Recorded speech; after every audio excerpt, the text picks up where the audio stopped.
Presidenti i Shtetit Bashkuar Donald Trump ka deklaruar të mërkurën se nuk beson se lideri suprem i Iranit Ayatollah Mojtaba Khamenei ka vdekur, pavarësisht se ai nuk është shfaqur shumë kohë që prej fundit të shkurtit. Në intervistë Trump tha se Khamenei është plagosur rënd në sulmin ku vra babai i tij, po sipas presidentit amerikan nuk ka vdekur. Ai u plagos shumë rënd në sulmin që vrau të atin, por nuk mendoj se ka vdekur, u shpreh Trump.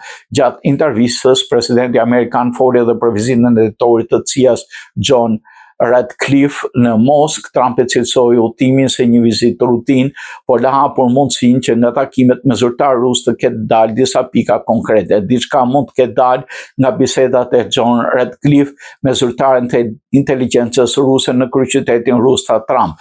Për sa i përket luftës në Ukrainë, presidenti amerikan theksoi se objektivi i tij mbetet përfundimi i konfliktit. Ne duam që Ukraina të mbaroi, deklaroi ai, duke mohuar se vizita e Ratcliffe në Moskë kishte lidhje me Iranin apo me kërcënimet ruse ndaj NATO-s.